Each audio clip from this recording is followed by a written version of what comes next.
Well, good morning, everyone. Good morning. Thank you for taking the time to join us today. Before we begin, I do want to acknowledge that today, throughout the nation, people are reflecting on the life of America's 41st president. The National Cooperative Business Association, CLUSA, and the Cooperative Development Foundation respectfully honor the life of the former President H.W. Bush. His life of public service spanned more than 70 years and was hallmarked by his dedication to life and family. As we do our part to build a better, more inclusive world, we are reminded that we are a nation of communities, a brilliant diversity spread like stars, like 1,000 points of light in a broad and peaceful sky. We thank President Bush for his leadership and service to our country. As a member of the NCBA, CLUSA, and Cooperative Development Foundation's Board of Directors, I am thrilled to be a part of this event that elevates and amplifies the good work of cooperatives and their members. On behalf of both the NCBA, CLUSA, and the CBF Board of Directors, I welcome you to today's event where we continue the important conversation of the impact that cooperative businesses have in communities here and around the world. I have the privilege of leading the DC Credit Union, a community development financial institution that is also a minority-owned depository. In the district, our aim is to close the wealth gap. It is to ensure that everybody has a voice and everybody has an opportunity to live, prosper, and participate in this great city. I think our impact sometimes is measured in different ways, certainly through small dollar loans, citizenship loans, home loans, particularly to housing cooperatives. But all of our work is dedicated to ensure that we pursue this mission of financial inclusion and that our work is grounded in both communities, in both development of our community, but also in service to the underserved. The importance of this work increases day by day, but evidence of cooperatives' unique contributions to economic activity, community vitality, and worker well-being is still emerging. The Cooperative Development Foundation and NCBA CLUSA engaged the Urban Institute to develop a shared framework for assessing impact. The work is supported by a grant from the Robert Wood Johnson Foundation, and we are very thankful and appreciative of their work and financial support. To frame this morning's discussion, please join me in welcoming the President of NCBA CLUSA, Doug O'Brien. Thank you, Carla, for your leadership on the NCBA and the CDF boards, and your leadership in Washington, D.C., in making sure that people can use cooperatives and credit unions to really build more inclusive communities. A very fitting person to introduce the topic today. I just want to take a couple minutes and provide a little bit of context. NCBA CLUSA is the umbrella organization for cooperatives here in the United States. We've been around for about 102 years. And our mission is to promote and advocate for the use of the cooperative business model. Somewhat recently, the board directed and took on kind of a new vision for NCBA CLUSA. And it entails the association in making sure that cooperatives are closer to the center of the conversation and how we can build a more inclusive economy. Cooperatives for generations have been used by people, by farmers, by consumers, by workers, to empower themselves in their business and to empower themselves in community. And we think about what's going on today, and we think that co-ops are every bit, in fact, maybe even more relevant than they've been in recent past.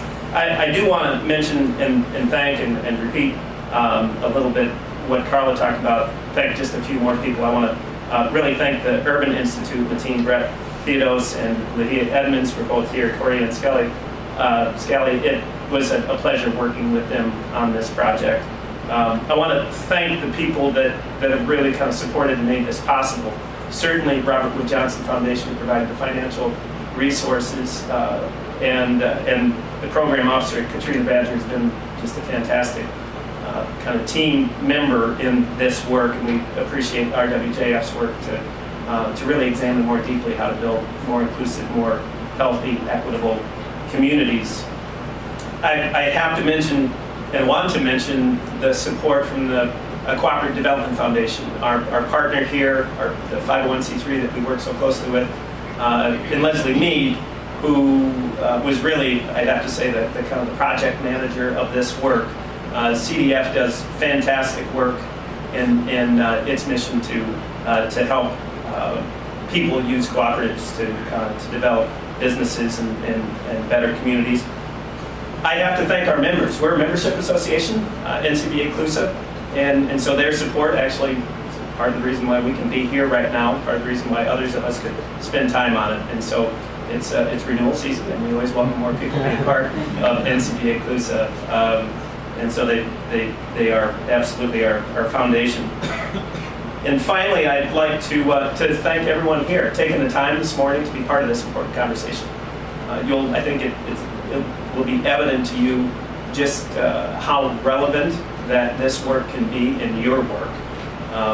I'm gratified to see a number of our members and leaders in the cooperative community that are here. In some ways, I may be even more excited to see people that aren't necessarily core to the cooperative community that are interested in this conversation on how co-ops can build more inclusive economies and how we can describe and measure that work.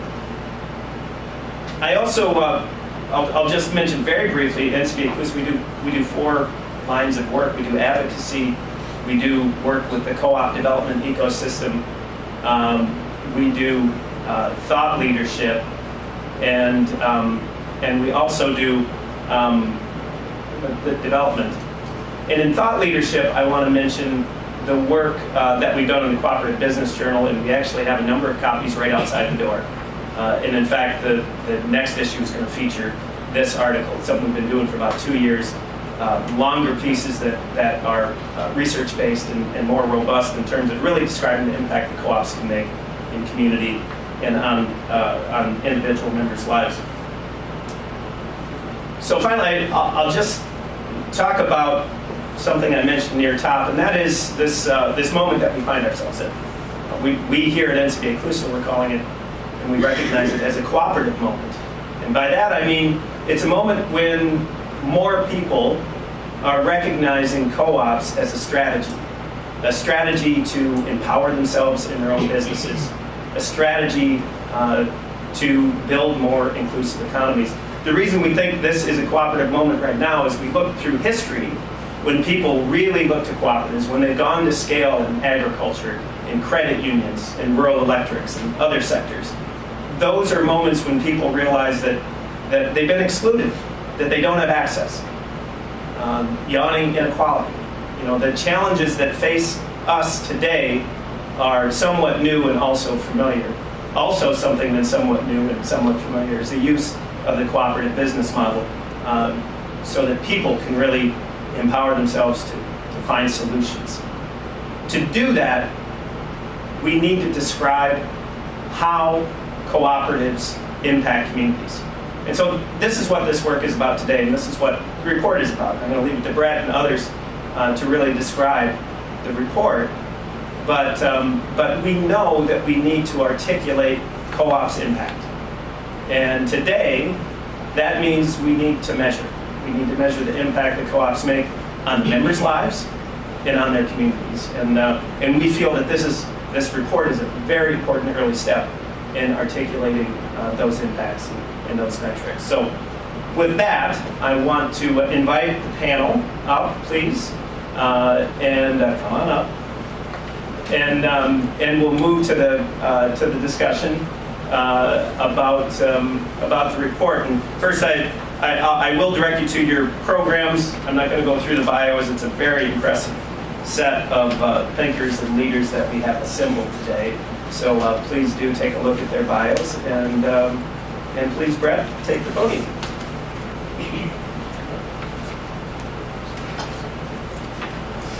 Thanks very much, Doug. Good to see everybody here today. It has been a real pleasure to work with Doug and Leslie. You've been great partners in this. We appreciate the trust that you've put in us. You found us out. We were not exactly co-op experts when we started. We learned a lot, and I think, in fact, the reason you found us is because you knew how hard this was, and all of the co-op experts turned you down first. So I guess we were left holding the bag. But this was a really neat learning opportunity for us, and we hope and trust that it was a contribution for you all as well. So, I'm going to jump right in. Our motivating question.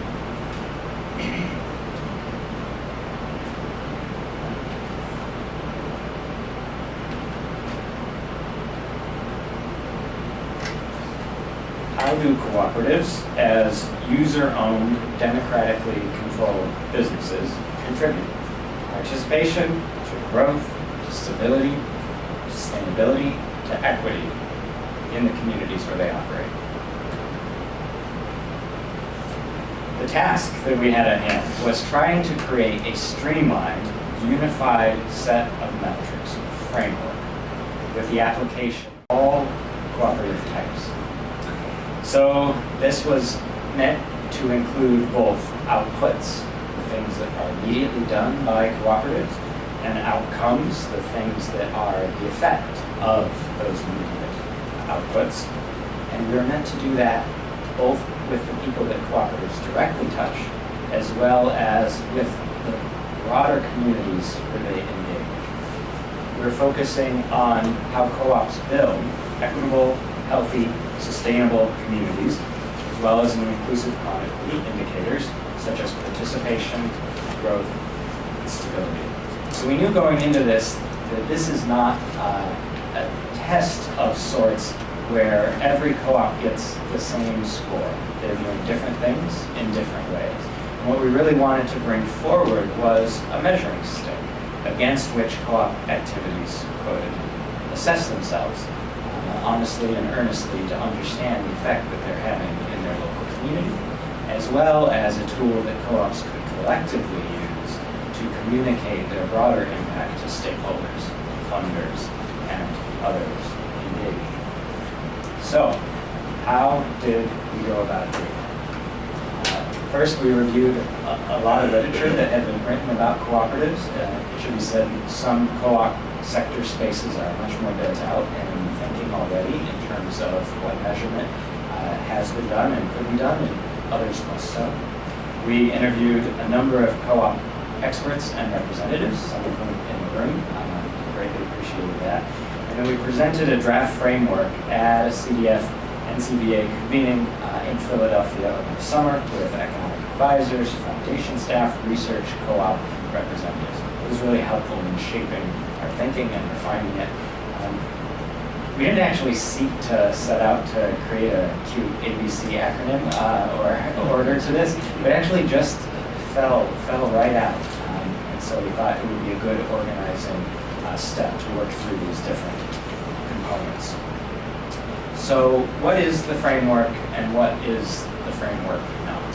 So what it is not is the exhaustive list of all the precise indicators that you are going to want to track for your co-op in your community.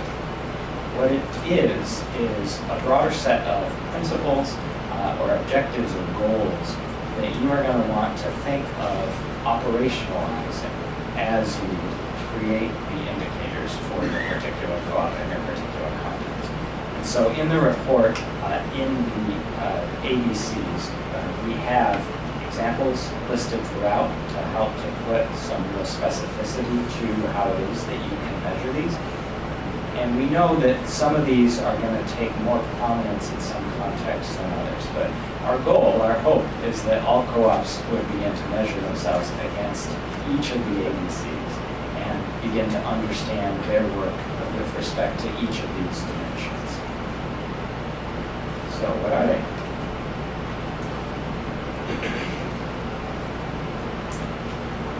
A is about access.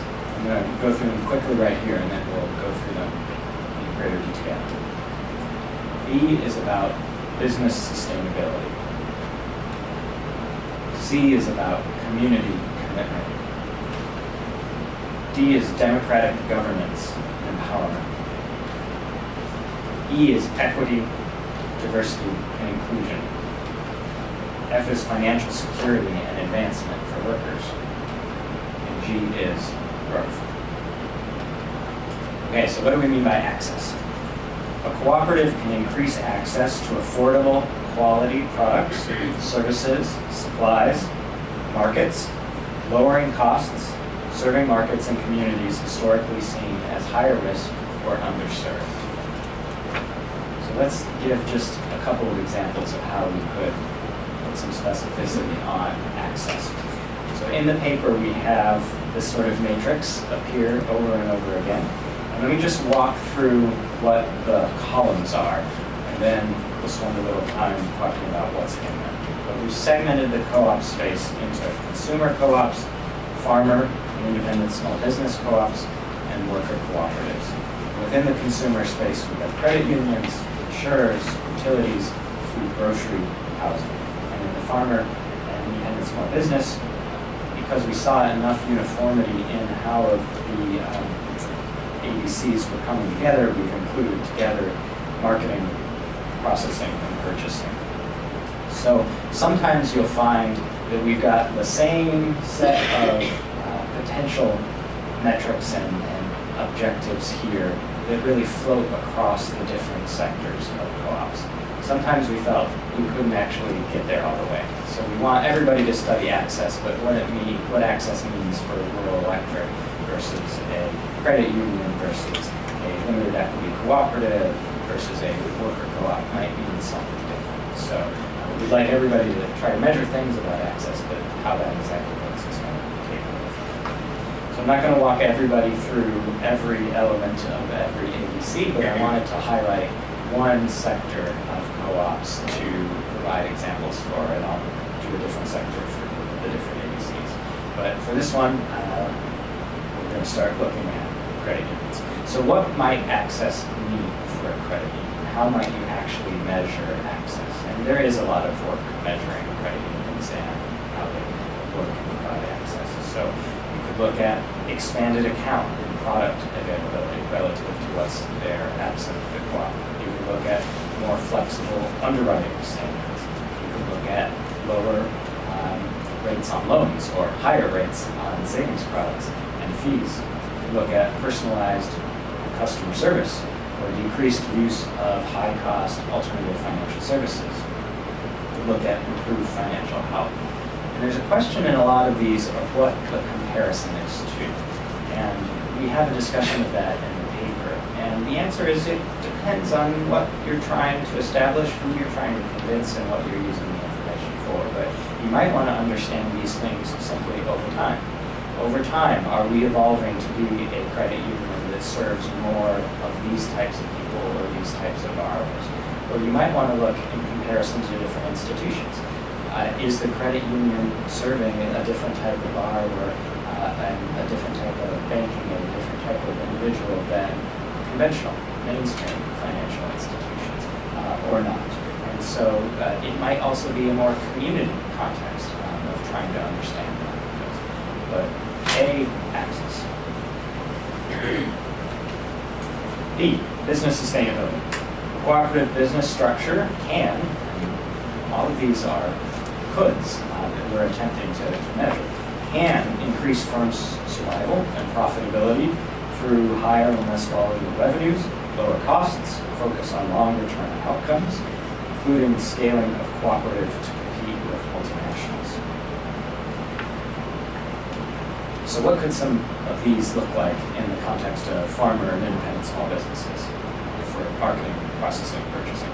So it might mean improved marketing and distribution. It might mean increased productivity and production, lower costs for supplies and services, increased market share, improved profitability, decreased revenue volatility, increased firm survival. C, community commitment. Community-focused cooperative is committed to being a good neighbor through education, financial support, facility use, environmentally sound business practices. So this, we thought of as a pretty cross-cutting one, that all cooperatives could measure elements along those lines.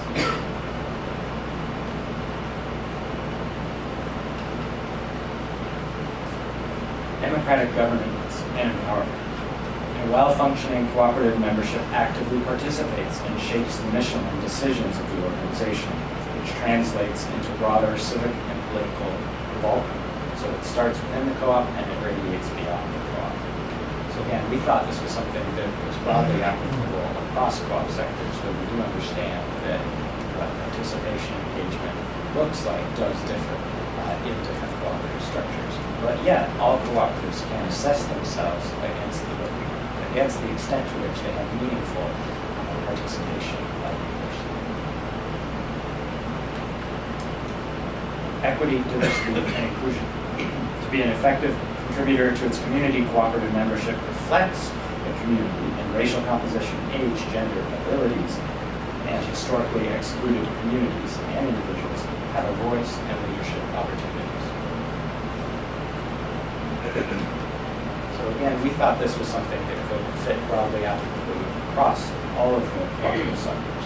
What it means in a rural context of a farmer cooperative is surely different than what it means in a community development credit union in St. Louis, but the principles are still broadly the same and can be measured. The extent to which membership reflects the community and historically excluded individuals have opportunities to engage.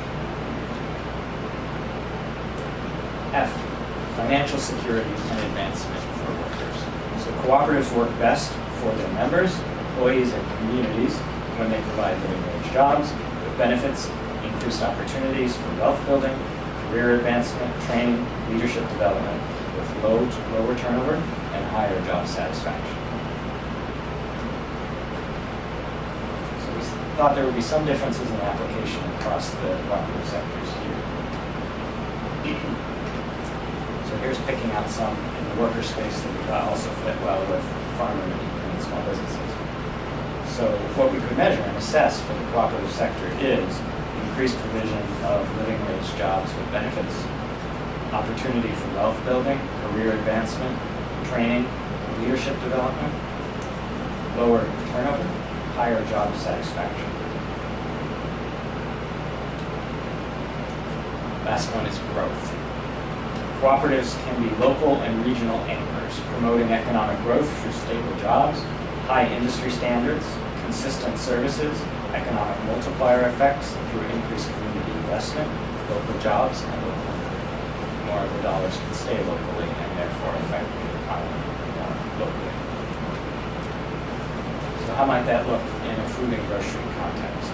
So it might mean more local sourcing of food that can be measured, more local employment, hiring, or profit sharing, and all of those things put together might result in increased community investment that can be measured either over time or relative to non-cooperatives. I want to wrap up with a couple of slides thinking about how to apply the framework. The ABCs are nice and hopefully they're helpful, and we've tried to illustrate them with some specificity, but what do we do with this information and how do we help it to take legs? Well, I think part of what will help it take legs is the examples that you'll be hearing later, which will provide, I think, some real-life context to how cooperatives are already operationalizing some of these metrics. It's not that every cooperative with every study needs to measure every ABC, but it is to say that we would encourage the cooperative field, and especially within sectoral lines, to begin to build out the ABCs in a more thoughtful and comprehensive way. So, applying the framework. Brainstorm what data is needed to answer the questions. It's the fun task for us as researchers. Review existing metrics relevant to your organization. This could include things that other cooperatives are measuring, but also other things. I mean, there's a lot of work now about high-quality jobs that can be drawn upon that's not only relevant to the cooperative sector. And we need to do the hard work of prioritization, because there's always more that could be tracked and collected than we actually have time to do. Next, we need to think through the counterfactual, such as non-cooperative businesses or tracking over time. We're finalizing the list of metrics, and I would encourage us to keep in mind both outputs and outcomes. Both of those are going to be important, both what you're immediately doing and effect that's having. And think about whether you need to causally attribute we made the difference and we can prove it because we've got some evidence of that. Or if it's good enough to say, this is how many we're serving, and this is the change in their behavior. Next, specify who will complete the analysis, what audiences will receive it. These things are, I write them out as though they're linearly, but we all know these are bundled decisions. So audience is going to be really important in deciding what the metrics are and how to specify them. Retesting is really important. And also really codifying the data collection processes. This is something Leah works with me on as well. I run an initiative called Measure for Change in the DC area where we help nonprofits come together to think about their performance measurement needs, and it's a run a community practice for nonprofits. And this work is hard and it takes a lot of time, and we understand that. But we have seen groups that are able to dedicate attention to making really important strides. And it is, of course, not only at the individual co-op level that this is relevant, but groups of cooperatives, and indeed what Doug is looking for is the broader sector of cooperatives. So as he's working to advance cooperative mobility, that can be a unified articulation benefit. Collect and analyze new data and put it to use. So that's our ABCs. Thank you for following along, and look forward to thoughts and reflections. Thanks, Brett. Thank you, Brett.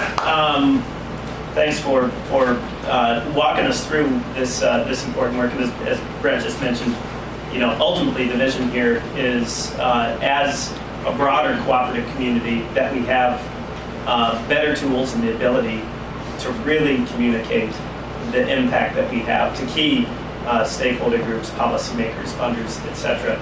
To kind of breathe some early life into this work. We've asked a couple folks, Margaret Lund, who is the principal at Coopera Company, or Co-op,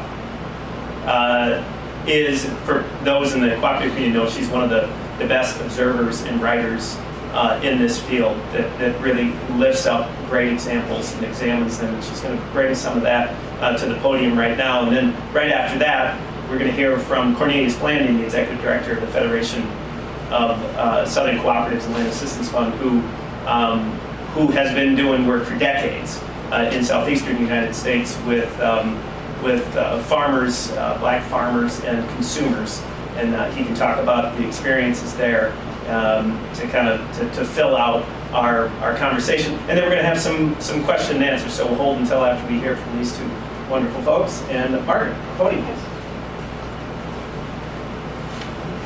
Okay, all right, thanks a lot. Let me see if I work this. Okay. Works. Yes, got it. Okay, so why is this important? So I'm going to be telling you some stories about co-ops and trying to put some life into the numbers. When I was on the plane, not coming to this one, but when we did this conference in October, I watched Mr. Rogers' documentary on the plane.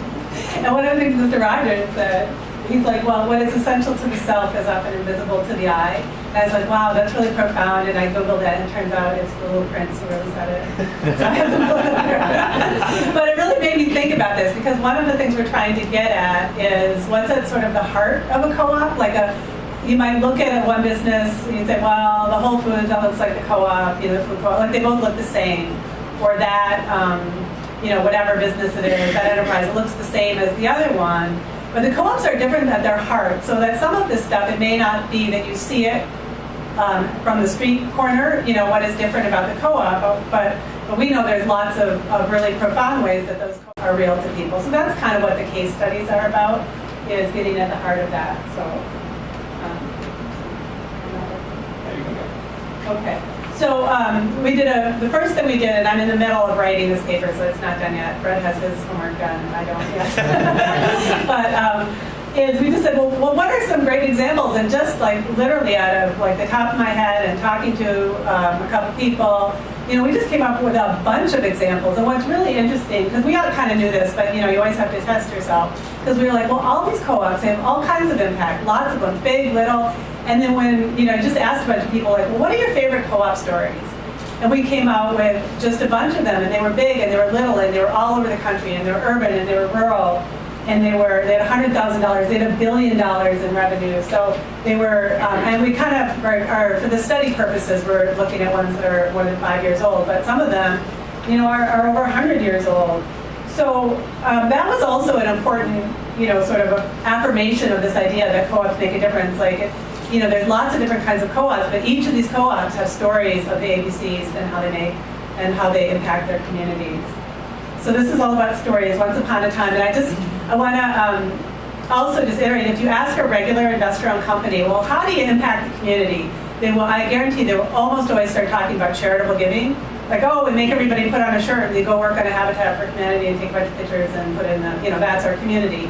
And co-ops do that too. Like, co-ops give a lot of money to charity and community, but that is not what we're talking about here. Like, that's not, that's sort of on top of everything else they're doing. And so we're not really talking about charity here. We're talking about stuff that people do as part of their structure and their essence, their everydayness of themselves. So I'm going to just go use the ABCs to work on this. So one of my very favorite impact stories at all is the rural electric co-ops. So this is a map of America's co-op network, right? And so, and it's pretty dramatic to look at it in pictures, because we all know, like, it's a lot of space, it's not very many people. Because some of those customers are 4 or 5 miles apart. So not like an urban area, so very, not really, you're not going to make a ton of money serving customers that are 5 miles apart, which is one of the really big stories. I mean, if you look at this map, the green is where there's rural electric co-ops. So if you think about, like, 1935 when the Rural Electric Administration Act was passed, like, those were dark, right? Like, if it was night, that was, that much of America was dark because there wasn't electricity. And what is really, like, hard, whatever, makes me really think hard about is, so this was the 30s, the mid-30s. And everybody knows, like, electricity was discovered by Benjamin Franklin or whatever, and that many, many urban and other people in towns had had electricity in their homes, since the late 19th century. So this was not, like, technologically difficult to do. And we're talking about the middle of the 20th century, and this enormous part of America didn't have electricity in their homes. People on farms, primarily people on farms. And, so the reason is not because it couldn't be done, it was because nobody was going to make enough money to do it, right? So you had to use a different model, a model that was for service, not for profit, that was going to serve people and figure out a way to do that, and the rural electric co-ops did that. And, what about this? This is one of my favorite images. I put this in, I used to have, I lost it. I used to have a poster of it. So this is from the Rural Electrification Administration. This is one of, and somebody in art history major, is this modernist? I think that's what it is, 1930s, art style. So there are 4 of these posters, and one of them was the light, and one said radio, and one said water, right? And then the last one was wash day. And so when you're thinking about what difference does electricity make, really? I mean, and so the first thing you think of is light, and that's huge. Light is huge. Like one of the outcomes of rural electrification, which I don't think anybody really thought about, like literacy rates went way up, because guess what? Kids can do their homework, not by kerosene light or whatever, and that's huge. And radio, you don't think about that. Communication, the outside world, and water. I mean, so many pumps. I mean, electricity is part of water delivery system in many communities. So you could be like doing it by hand, or you could have electricity doing the work for you. But the 4th thing they thought of that was huge was wash day, was washing machines, like a particular appliance. So why is that? So because anybody has grandmas, moms or grandmas that used a Wrangler, what you had before, that was metal things, and you would wash it by hand, and you would put these like dirty, filthy overalls through the Wrangler and wash. I mean, it was enormous amount of physical work, just astoundingly amount of physical work. So the difference that made, that electricity made, you'd have an electric washer, and that farm wives didn't have to do this back-breaking hours and hours and hours weekly chore anymore. It was just enormous. I mean, so, you can talk about a lot of access things without really thinking about what difference does the co-op make? Because that's one of the things we're trying to get at. What difference does the co-op make? And it's like, that's huge. that made somebody's day. That was big enough to put it on a poster. Like, hey, people, we got a washing machine. That's really good. So that's what access meant. I mean, so access, can be like costs are down or whatever, but like for farm women, it meant like your day belonged to you. You could do things that you couldn't do before, and that's really something. So another one of my favorite accents, this is American, but I'm going to tell it anyway. This is this is Canada, Arctic Canada, mainly Arctic Canada. So these are the cooperative, Arctic cooperatives. So they're a network of 32. They're really general stores. They're food. They're little tiny native communities, and you buy everything at the co-op. And one of the things, you ask yourself, well, how can a little, tiny town, I mean, literally above the Arctic Circle, in one of these cases, how can you afford to supply your store? And how you can do it is because of the co-op, because there's a co-op and they're buying together. And they're not just buying together, they're supporting those little businesses in a whole bunch of ways. They support them in hiring, they support them in HR, they support them in IT, they support them in business development of alternative businesses. A bunch of these guys have little hotels, and so the Co-op Federation helped them figure that out, like when does it make sense to have a hotel and how would you do that, how do you run that kind of business? It's huge. Like those little communities would not have what they have without the co-op. And another really interesting part of this is Arctic Co-ops is part of Federated Co-ops in Canada, which is an enormous conventional grocery purchasing co-op. And so Arctic Co-ops, as a member of Federated, gets a rebate, on their purchases because people do it. It's a profitable co-op. And then they pass that along to every one of these little stores based on those little stores' purchases. So for a little tiny store way up in the Arctic Circle, because not only do they get their stuff, which is huge, they get a little check. Like if there's a profit at Federated, they get a little influx of money that they can use, every year for something. And for some of them, that makes all the difference. Like it literally makes a difference between, profitability, being able to be there and not be there. So like any federation of co-ops, some of them are better businesses than others, but even the ones that are, a little bit on the edge, they're the fact that they're part of this network makes them able to survive when they wouldn't be otherwise. So, and then those communities, again, what's the difference of having, a store and not having a store when you're way out, hundreds and thousands of miles away from other people? It's huge. So access is also really important in financial services. So this is the logo of the Federation, which now changed their name between the last time I did this. I forgot about that. I should put up their new logo. But again, that's about access to basic financial services for communities that don't have that access, where the banks have not necessarily served every single neighborhood. And so what you can have with one of these co-ops that's really focused on community services is bank accounts for people that maybe have a little bit of shaky credit or no credit. There's just all kinds of impacts that happen if you actually have some access to a financial institution versus not having it. So, all right, the second, business sustainability. So what difference does that make? Let's talk about business sustainability. So lots of us in co-ops, one of our favorite examples is Ace Hardware, because lots of people know that one. So if you're an independent person owning a hardware store, it's pretty hard to survive. It's pretty hard to compete, with the Lowe's of the world or the Home Depots. And one of the ways they do it is just by having a co-op. So they buy together, they get the, discount of group purchasing, they brand together, they advertise together. There's a whole bunch of ways, but every one of those ACEs is it's an independent business owned by an independent person in that community, usually in that community. So that's huge. And Organic Valley is another co-op that really exemplifies actually all 7 of these really well. But I haven't even looked this up recently, but I know they're over $1 billion in revenue. So they're huge. They're enormous. They're an enormous, powerful company, and you see their brand every place. But their average herd, the members, it's owned by farmers, it's owned by organic family farmers, the average herd is still about 40 cows. So those are real, true family farms. So their objective when they started was, we're going to make or, farming, for family farming, both environmentally sustainable, but also economically sustainable. Like, so it's not just a hobby farm. It's not just a cute thing people do on the side. This is something people can make a living at, organic farming. So how do you do that? You do that by getting together and by, purchasing together and branding together and doing all the things they do together on behalf of those members, not on behalf of shareholders, but on behalf of those members and building those members' businesses, those members' farm businesses. So these illustrations are about the way the co-op as a business works to support other small businesses, so those businesses are more profitable.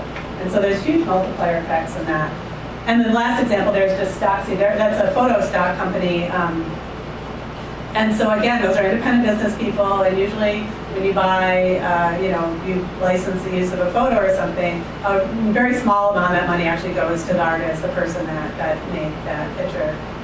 So Stocksy is just it's owned by photographers, so they get to control that. They get control access and how things are priced, and they have a different model for like how you pay for it, because they have a model that's more beneficial to them. It's not more expensive necessarily, it just has fewer middlemen. So they can deliver a good product to the customer, but also a higher percentage of that profit goes to the person that actually took pictures. So civic engagement, that's an important thing. So how does that happen? And again, I think that regular companies could have some ideas and on how they did it, but co-ops are pretty different and pretty strong on this level. Like I put REI up there again because it's a familiar one. So because we're just past Black Friday, I mean REI I think it's 5 years ago, they invented the idea to not shop. Like their business, their retail business, and they said, don't shop Friday, go out, they give every one of their employees, it's a paid holiday, go outside and enjoy the world. And so, you think about shopping as, that, we live in an age of income inequality, is shopping or not shopping really important, but I think what the illustration of that is if you actually look at the world in a different way, if we have businesses that have different values and different stakeholders and they look at the world in a different way, you get a different result. And instead of everybody ruining their Thanksgiving, lining up for an electronic something that they probably don't even need. You have everybody saying, hey, let's go to the state park. Yeah, which one should we go to? That's a new tradition or a new thing that we do. So, I think part of that, this is these impacts, they're small and large and financial and personal. They're all different ways, because that's kind of what the co-op is. They're trying to say, how can we make the world a better place? How can we make life better? How can we, just make things better than they were before? And I think, everybody getting paid to go out to the state park is good, is better. And because they're not beholden to Wall Street and their quarterly earnings. And by the way, REI is very successful. They didn't, this didn't make them go under. People respected that, they still buy the stuff. The Saturday is a big shopping day, so people go out Friday and then they go shopping Saturday. So it didn't, there wasn't a cost, in terms of the finance, but there is a big benefit. So some of these others, I need to talk fast. Alternatives, one of my favorite community development credit union, they I don't know if they still do this, but they used to, when you would be on hold, they would have local artists, they'd be local musicians would be your hold music, so it's just this little thing you do. How do you support the community? And you're we'll let people listen to, we'll put local art on the walls, we'll let people listen to local music, that's what we do. This picture down there, it's a artist co-op in St. Paul. It's a work-live space, and they, this was the first one. There's now a bunch of these in downtown St. Paul, but they were the first ones. So they took over an old building and made this co-op. But they said well, here's what we're going to do for our neighbors. Let's invite the neighbors in. We're going to have an art crawl. And this was years and years ago, before this was done very much in artist communities. We're going to open up our studios and invite the neighbors. And now the St. Paul Art Crawl is this enormous economic development thing. It's this huge party that happens every year, and all these people are involved. But it all started with the co-op saying, we're just going to open our doors to our neighbors and say hi, so people know who we are and what we do, right? And so that's been huge. And then the last one, this is a co-op I really like in Wisconsin. So it's just a regular farmers co-op, little town. You buy stuff, sell stuff. You buy your seed or whatever you do. But they have just because they're a co-op, they say to themselves, well, what else needs to happen here? What do our members need? It's car repair, because it's a small town, there's not a car. So they started a car repair place. They just kind of look at what service needs to happen, and they're not going to lose a bunch of money on it, but if they can kind of break even on it, and lots of people want it, they do it. And so that's part of the idea of sustainability too, because again, these are multipliers. Like, well, what difference does it make in a small town if there's a car repair place or not a car repair place? Well, it might make a lot of difference, to a lot of people who drive around for their business. They have to spend half a day someplace else getting their car, or else they don't. So that kind of stuff is convenience, but it's also economic. So democratic empowerment. So we all know that co-ops are democratic and people vote for the board and stuff. But what difference does that make? What difference does it make if you vote? Well, I think a big difference. This picture, we own it. Those are members of a manufactured home park community, a resident-owned community. So what difference does it mean if people who live in trailer parks own that park or they don't own that park? It makes a huge difference. Because, it makes it for a number, we can have a whole lecture about that, but for a number of reasons. One of them is, though, they get to set the rules. They get to set the park rules, because it's a democracy and they own a park, and they get to set the rules, the people that live there, so they can set standards for who gets to, what are the standards for renting lots to people and things like that, which is a big deal, because lots of people who live in a manufactured home park, they feel like they get painted with a brush, like, oh, those people over there, but they don't have any control over the standards of who gets to live there or how the property is maintained. Another story which I just find very heartwarming at a co-op that I used to do some work with these. So I live in Minnesota and there's tornadoes sometimes. And so it's the state law that every manufactured home park has to have some place you can go if there's a tornado, because the homes will sometimes get blown away and they're dangerous to be in a manufactured home in a serious tornado. So they have to have some place to go. So that's fine. So they all have somewhere they're supposed to have someplace to go. And so this park that was taken over the residents, they knew that when they would have these tornado drills, that sometimes the older, old ladies wouldn't come. They wouldn't go. They would not leave their house. So why is that? Well, their neighbors knew why. Why is that? Are they dumb? No, they're not dumb.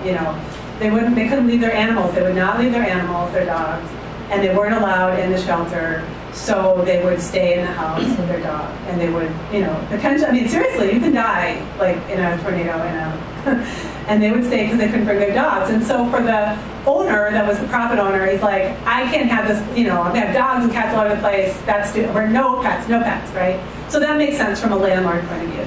But from a human point of view, that had pretty serious impacts. And so the co-op, and it was a huge deal, it took a long, long time. But they had all this interviews, they talked to people how we're gonna solve this problem. And so they did, they finally came up, and it took a really long time. But they have a pet policy, you can bring your pet to the shelter. Dogs on the left, cats on the right, cats have to be in a carrier, dogs are, so they had rules, it wasn't gonna be a free-for-all of animals in the shelter, because that is a nightmare. But they figured it out because it was important. And it was important because animals are super important to people, and lots of people, particularly people that live alone. And so they knew that about their neighbors, so they made a different decision. And there's all these examples of ways that the co-op would make a different decision. A different decision because they had the direct, influence, but also the ability to vote, on this thing. So I'm going to move along, but this one down here, it's that's Union Cab, that's an engineering company in Madison. So why, engineers, whatever it is. Isthmus, that's Isthmus, I'm sorry, yeah. Isthmus Engineering. So what difference does that make? What is democracy? What does that mean to engineers, right? I don't know. But when they started their business, it was the height of the Vietnam War, and a bunch of the founders were, coming out of University of Madison, which was a huge, huge center of interwar activity. And they were engineers, so they were pretty sensible or whatever, but they said, I don't really want to work on defense projects. This bombing, and I want to do my work, but I don't want to work on those projects. And there wasn't anybody that would hire them that would let them have any influence on the kind of projects they worked on. They were like, you are a junior person, you do what we tell you, right? That's what you do. And so they started the co-op, and it was just so they could pick the projects they wanted to work on, because that was important, right? It was important to them. So it's kind of whatever is important to you, that's part of the impact. And, it's not what everybody wants, but if the majority of you wants to do something, you do something, and they have a super successful business, and they still don't do defense. They just don't, right? They have different business, they do have different customers. We kind of hear this today about Google employees are nervous about certain things, but they don't have a way to influence them. The co-op, they do. Oops, sorry. skip about. I didn't want to do that. So racial justice inclusion. Now, this is a really big deal for many, many co-ops too. So you see these examples. Again, I have a credit union, Latino credit union. So you have co-ops that are focused simply on providing services, appropriate services to a group of people that don't have services necessarily in the language they prefer, or dealing with sending money overseas, a whole bunch of things like that, special needs of a particular community that aren't necessarily addressed well in the conventional world. But some of the other ones, this woman works for Opportunity Threads, which is it's a cut and sew shop in North Carolina. They make, actually in this country they make stuff, make fabric stuff, and so you see that's proudly made by workers with lots of hope. And then so one of the questions, when Brett's talking about, well, what happened? One of the measures, you're like, well, if it wasn't the co-op, what would happen, right? Like that's a question you ask yourself. Like, well, if it wasn't the co-op, she would lose some hope. Like that's a huge deal. Like that's something that they feel like the co-op gives them, and that they're proud of, and that's important, and that they wouldn't get from a cut and sew shop that they were just an employee of. So, and again, this last one is it's a co-op that's for people formerly incarcerated people. So again, what's the inclusion is part of that. Who wants to hire someone just out of prison? It's like, well, maybe the co-op that's made up of people that are just out of prison isn't going to hire somebody that's just out of prison, because that's what they're going to do. And so financial security. So this is a lot of these examples are worker co-ops. CHCA is the biggest worker co-op in the country. They have 2,000 employees. They're homework. They go to care for people in their homes. And they have a training program with guaranteed employment. You look like you be part of their training program, which is free, and then they'll give you a job, and that's huge. I mean, that's and they have better benefits, and they have more control over their hours. They have a whole bunch of things. You have guaranteed hours in an industry where that really is unheard of. In fact, I don't know anybody else that guarantees home care workers a certain number of hours, but CHCA does, and it's really hard to do. Like it makes it hard for their business. They have to like hustle and work around people's schedules. Like it's not easy, but they do it because it's important. Alvarado Street is an industrial bakery in Petaluma, California. So one of the things they do, they've been on the list of Forbes best places to work for small businesses. And so like, what do they do for financial security? Like, well, they live in a really, really, really, really expensive place, and so one of the decisions those early co-op leaders said to themselves was like, how do we figure a business so people can actually afford to live here in Petaluma, California? And, what do we have to do? How do we have to organize our work? And so that's a decision they made for themselves, and made some decisions that were different from other people. They mechanized in certain ways. They got bigger contracts, became more of an industrial bakery. And the result of that is that they pay a very high wage. They have enormous, superb benefits.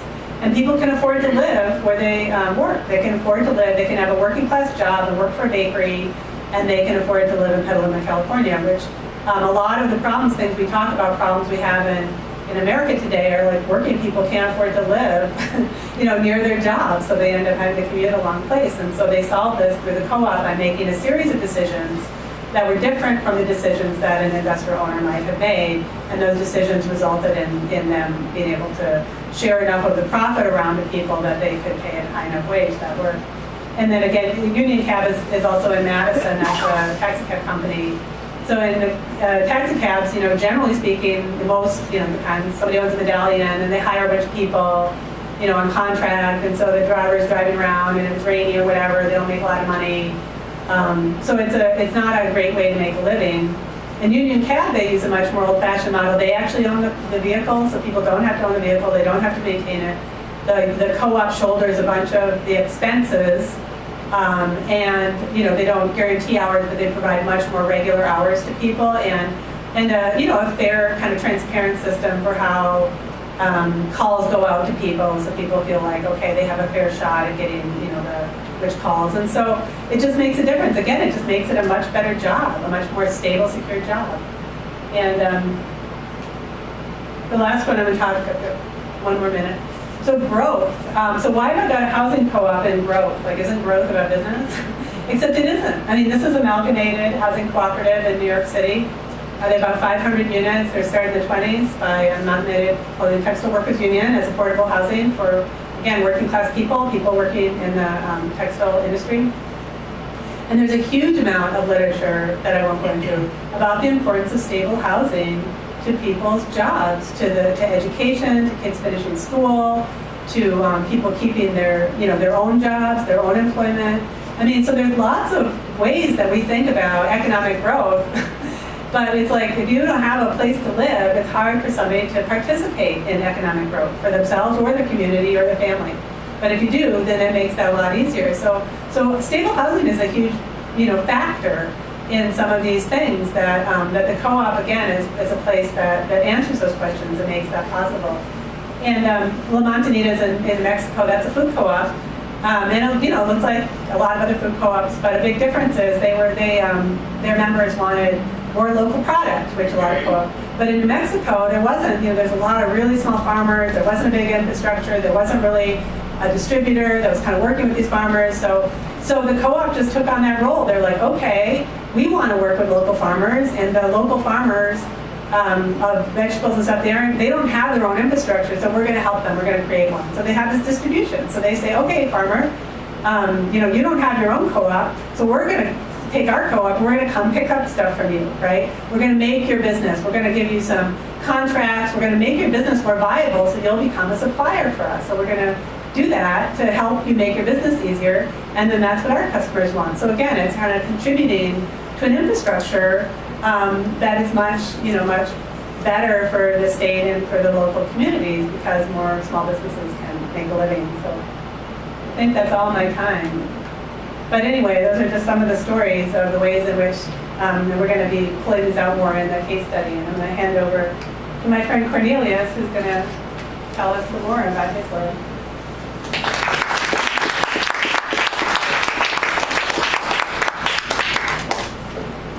Thank you, and Doug, thank you, and NCBA for inviting me to talk about some of our work. My name is Cornelius Blanding, and I'm with the Federation of Southern Cooperatives. You've heard some of the data and some of the stories, the data and the framework.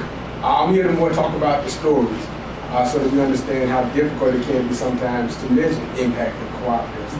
And so I come from that point of reference and talk about stories from the South, if you will. The Federation of Southern Cooperatives is a cooperative association of black farmers, landowners, and cooperatives all around the Southeast. Our federation involves about 75 cooperatives, roughly about 20,000 individuals through those cooperatives, as well as individual members, farmers, and landowners all over the South. And so our story, what we do, our mission is to be a catalyst for the development of self-supporting communities through cooperative economic development, land retention, and advocacy. So our work centers around cooperatives, and again, cooperatives is the core of our organization. But what's important here in the story that you sometimes don't hear is the impact of cooperatives and cooperatives in communities, especially the African American communities in the South. What we call the Federation is a collision between the cooperative movement and the civil rights movement. The Federation was formed 51 years ago in 1967, but the idea of the Federation started long before that. It started coming together in 1966, the year before it was formed. In Tennessee, you had black farmers who couldn't get access to gas. They couldn't buy gas to support their farms. They formed purchasing co-ops to go over state lines, to buy gas, to bring back so that farmers could operate their farms. Cooperatives, they're built out of necessity. In Alabama, you had sharecroppers who were kicked off their lands. Some for registering to vote, some for demanding their fair share of government price supports that went to the landowners. They were kicked off the land. Many of them lost jobs. They formed land buying co-ops. Co-ops, tools of necessity.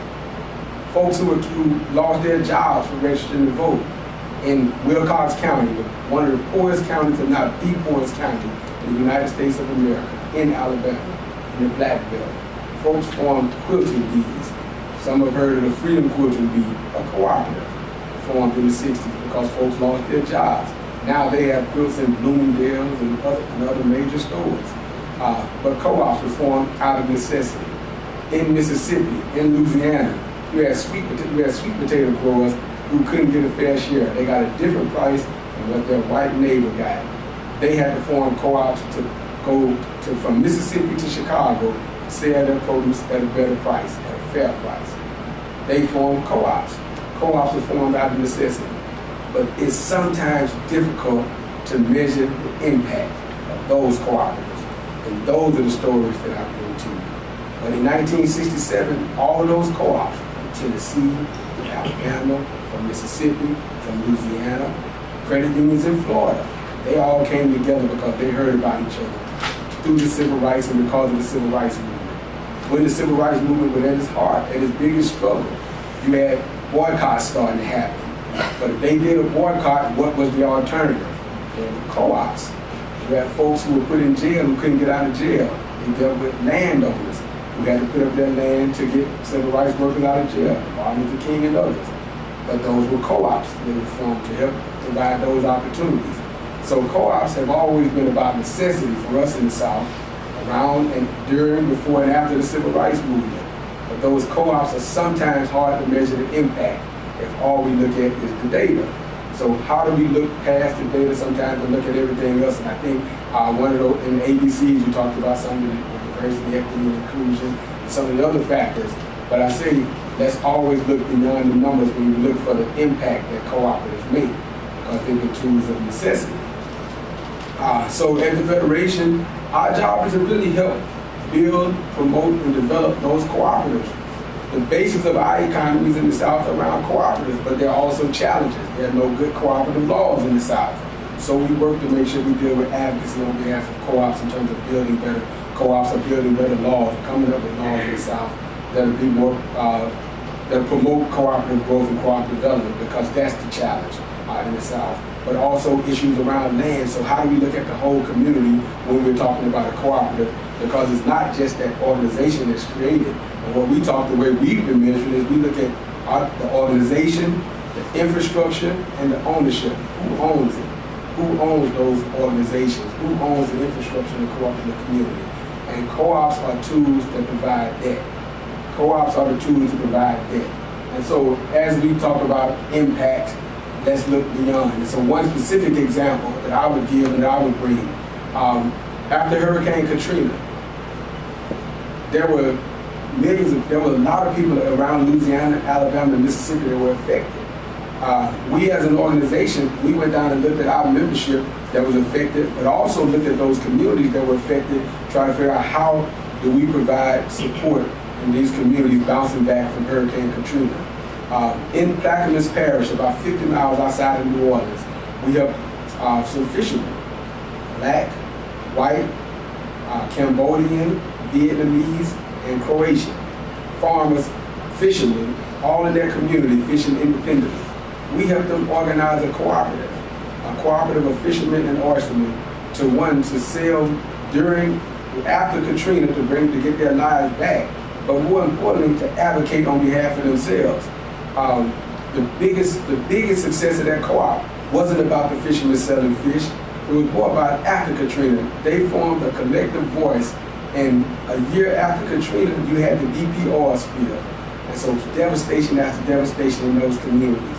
The co-op was able to get leaders from the cooperative to send to London to advocate on their behalf at the BP board meeting. And so those are the impacts of co-ops. They are vehicles, tools for necessity, and they present opportunities for folks not only to thrive, but sometimes just to survive.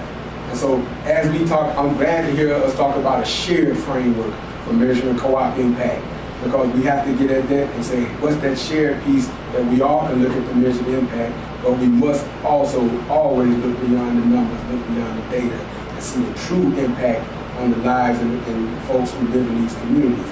Because again, co-ops provide an opportunity for organization, people developing social units that are structured to meet their common needs. Co-ops provide infrastructure. Who owns the infrastructure in these communities? The infrastructure has become economic basis in these communities. And who owns it all? Because that's the critical component, the ownership of it. And when you have ownership, all the other pieces fall in place. Because in our communities, in order for them to be sustainable, they have to have an economic base, a political base, and a code of conduct. And the co-op provides all three of those. The economic base, how do you create income? How do you create jobs in the community? the political base, how do folks then rally together to come up with a common cause and supporting common principles, or common candidates that are best for their organizations, for their communities. Co-ops provide that, and they are that code of conduct through their bylaws and through the social interactions that people have together. So I would again leave to you that co-ops have a lasting and important impact on our communities. They are tools of necessity, but we must understand how to measure them beyond the data and make sure we spread that word, because we think co-ops are the answers to many of the problems, and not only this country, but in the world. So how do we work together to develop a shared framework? So I'm glad to see and hear this, and I know that we have question and answers after this. I'm going to be very brief for that, and I'll turn it over so you can get the question and answers, and maybe there's some other questions. All right, great. Thanks.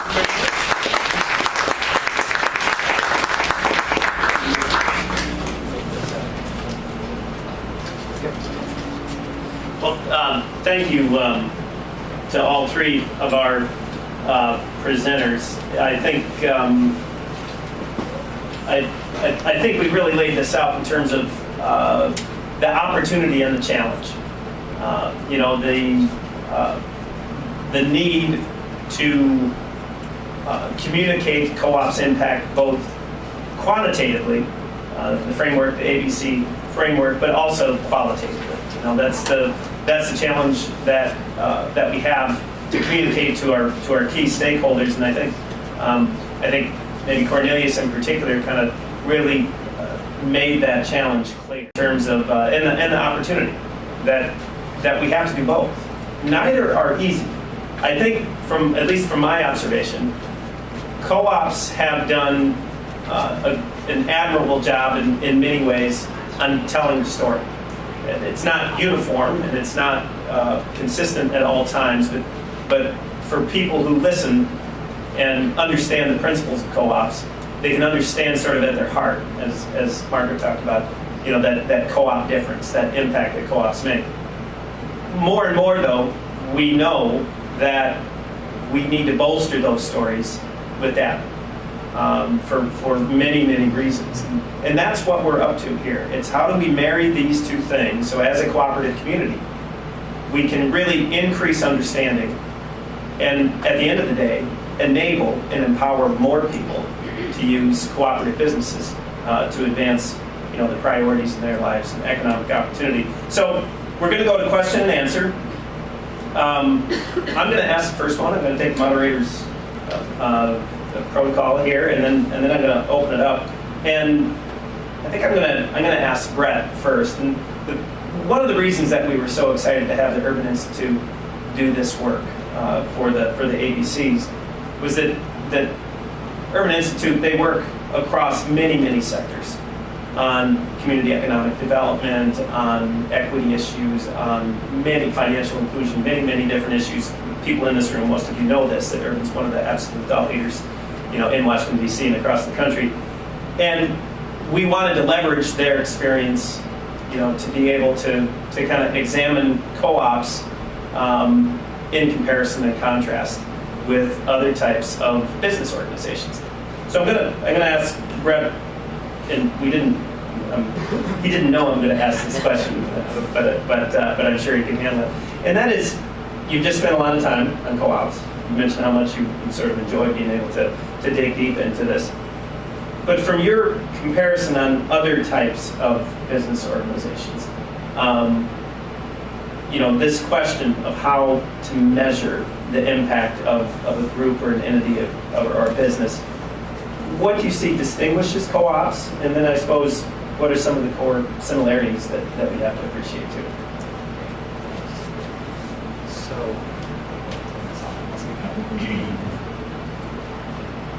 I get warm and fuzzies like you probably when I get to hear some of the stories. So when I think about co-ops relative to other types of institutions, they serve a really important and unique space. And I think there's some ways that they're similar to other socially minded businesses. I don't think they have the total corner on that market. And they're similar to business-minded nonprofits sometimes. But in that broader nexus, I think that's really where we're going to need to see greater growth. Because we don't have the ability, I think, for government to work us out of the problems that we're facing. And as good as philanthropy is, we don't have enough philanthropic dollars to build us out of those problems either. So what I really see us as needing is a growing cadre of cooperatives and other social-minded businesses and business-minded nonprofits that are able to be more self-sustaining and yet able to produce social good. So I see cooperatives as having an incredible history and legacy, and yet at the same time being at some of the cutting edge of how we can grow sustainably, business sustainable, social beneficial operations and organizations. Thanks, Brett. And we'll open the floor. And I'll go ahead and I'll repeat the questions as they come in. And I'll stand right over here by Brett. Does that work? That'll work. Okay. Yes, sir. I have two questions, and they go into whether the co-op model is viable in a capitalist society. The first has to do with the agency problem.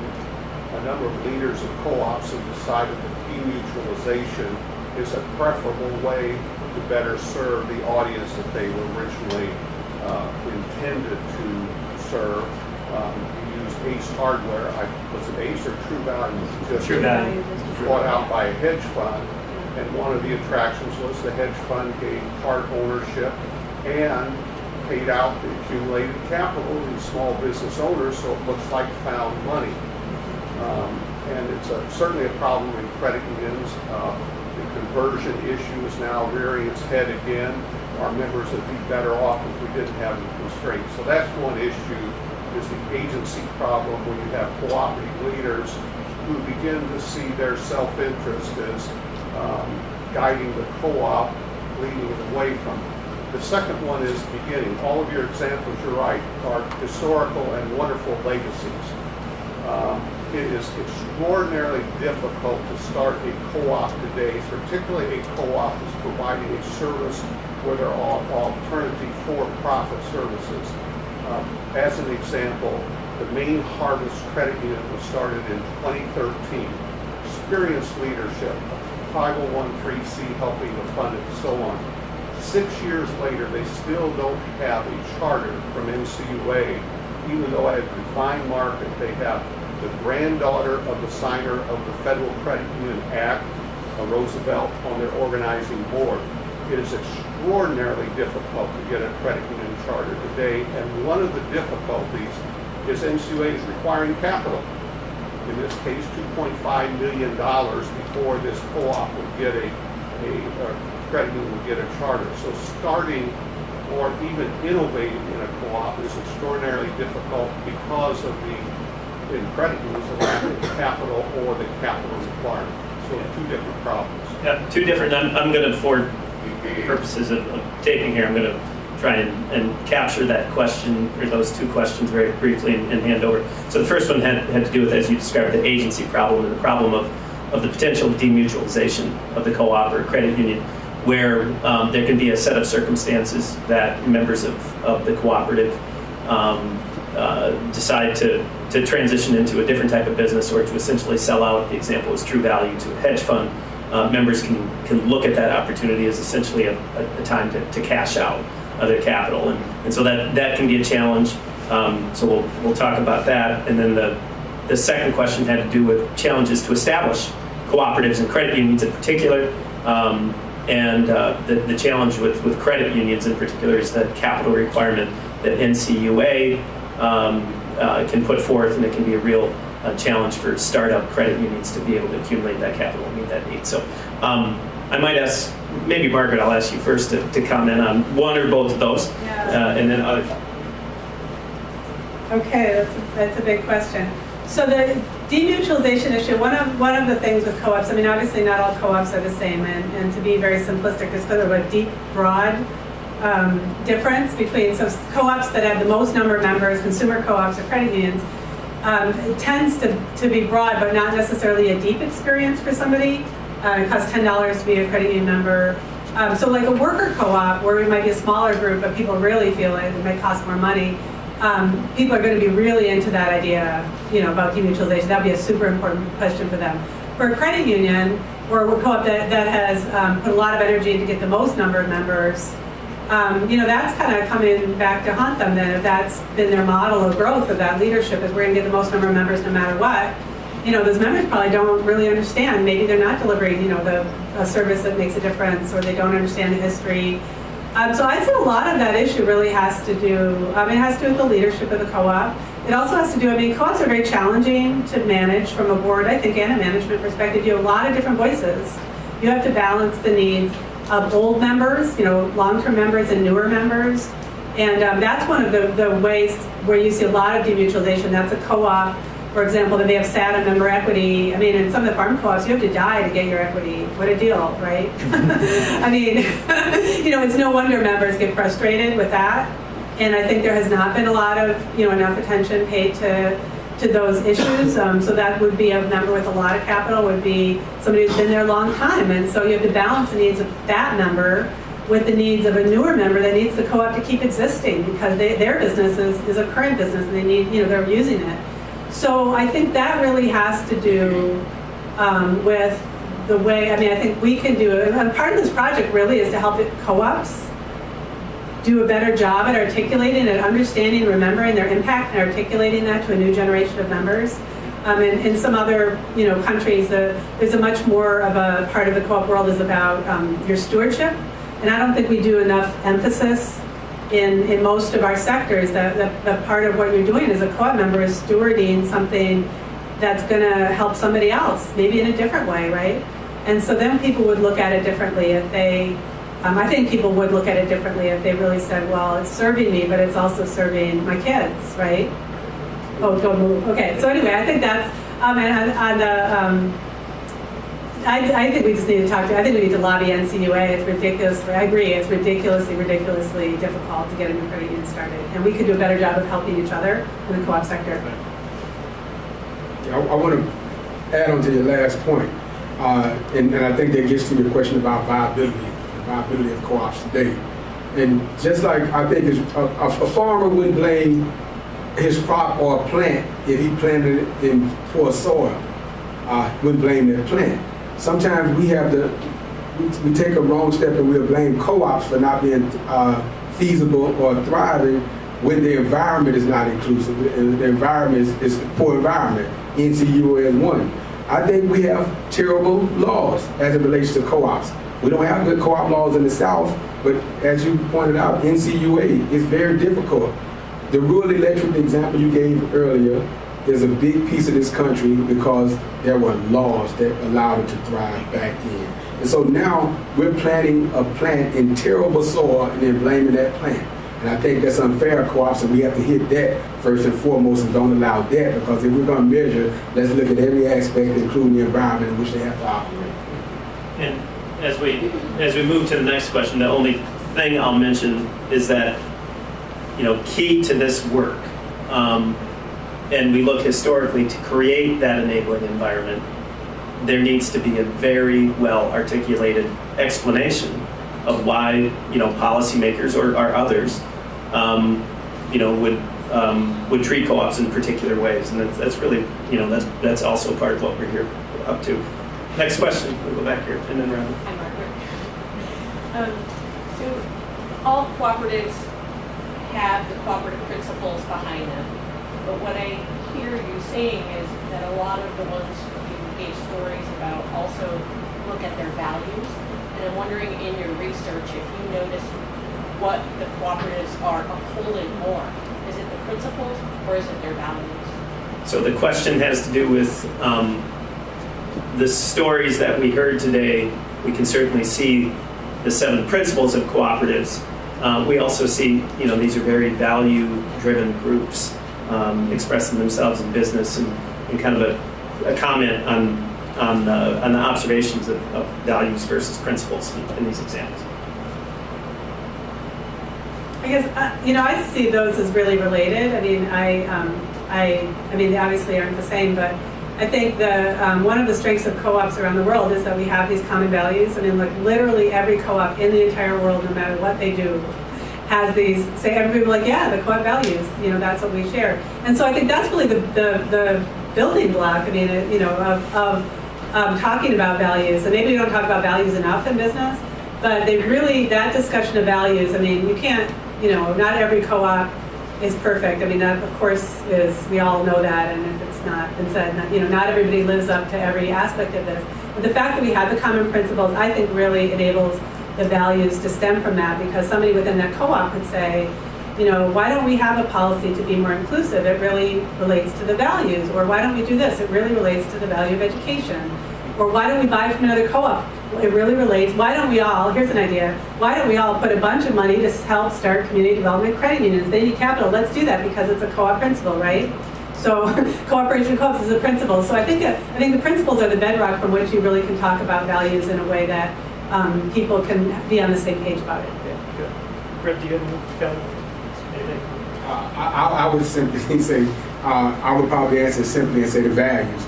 Most folks, if you ask them to cite the co-op principles, they probably can't, in turn, even co-op members. But for me, at the heart of it is about a common need. When folks are meeting a common need, they're being guided by that common need and internal values that are about meeting that need. And so I think they operate based on that. And when we get away from that, I think many co-ops fail when they don't address a common need, and it's about that need that they're always working toward. So I would say the values because they're inherent. Thanks. Rodney. Yeah. First of all, thank you to NCBA and CDF for putting this on. Thank you for the guests. I think all of us are grateful for you making the trip and putting in the work. So since we're in downtown DC, I have a government policy question. So of course, historically, governments have been more supportive of ag and rural electric sectors. Do you think with this, with better data on co-op impact, we can convince governments, local, state, federal, to be more supportive of co-ops in urban and suburban areas? So the question has to do with the enabling policy environment, essentially. And historically, we've seen in two of the sectors that have gone to scale, rural electric and agriculture, you see an enabling policy environment that is integral to their scale and to their impact.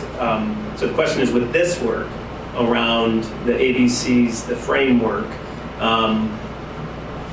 do we think it's more possible that we'll be able to show other policymakers, they might be local, municipal, city policymakers, to create a better enabling environment for co-ops? State and federal too. And state and federal too. Thank you, Rodney. Yeah, so across, but in more geography, and in particular in urban and suburban. And as I hand this off, I'll say, I certainly hope so. That's the intent, and I believe it will. These are the kinds of tools that we need to explain to policymakers and others, what enabling co-ops can really mean for communities. I agree, and I think it will. I feel like I'm getting a lot of calls right now from people that are thinking through their 2020 agendas and what they want to have in the mix. So policymakers are actually really hungry for solutions. And to the extent that there is something that's emerging and yet also has a track record, it really is an attractive thing to policymakers as they're designing their forward-looking agendas. I would say that not every co-op sector type is going to be equally of interest and applicable in every context. So in really hot market environments, limited equity co-ops are a really attractive solution to housing needs. That may be less pressing in other communities. Rural electric may be, electricity may not be so pressing in some of the urban markets. So I think we have to be a little bit nuanced in how we're thinking across the different types of cooperatives.